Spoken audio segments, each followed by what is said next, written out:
ছাত্ৰ ছাত্ৰীসকল আগৰ ভিডিঅ'টোত আমি পঢ়িলো যে অসন্তুলিত বল প্ৰয়োগ কৰাৰ ফলত বস্তু এটাৰ অৱস্থাৰ পৰিৱৰ্তন ঘটে।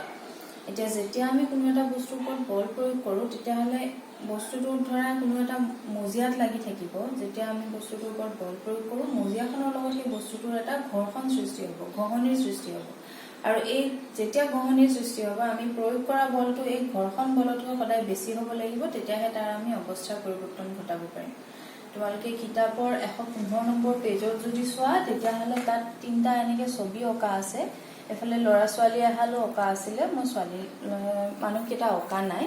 তো এই ছবিটোত কি আছে যে প্ৰথমতে এই নম্বৰ ছবিটোত সিহঁতে কি কৰি আছিলে, বল প্ৰয়োগ কৰি আছিলে কিন্তু কি হৈছিলে, প্ৰয়োগ কৰা বলটো এই যে সৃষ্টি হ'ল ঘৰ্ষণ বলটো, আৰু ঘৰ্ষণ বলটো সদায় কি হ'ব, তাৰ অপজিট ডাইৰেকশ্যনত সৃষ্টি হ'ব, ওলোটাকৈ।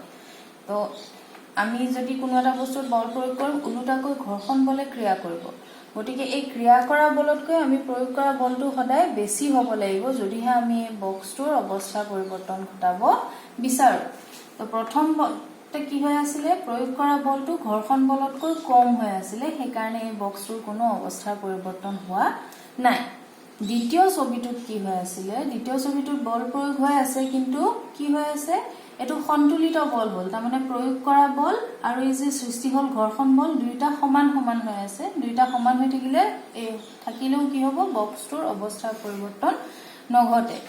তৃতীয় বক্সটোত কি হ'ল, তৃতীয় ছবিটোত ইয়াত প্ৰয়োগ কৰা বলটো ঘৰ্ষণ বলতকৈ কি হৈ গ'ল, বেছি হ'ল। তো যাৰ ফলত বক্সটোৱে কি কৰিব, তাৰ অৱস্থাৰ পৰিৱৰ্তন ঘটাব, অৰ্থাৎ ই গতি আৰম্ভ কৰিব।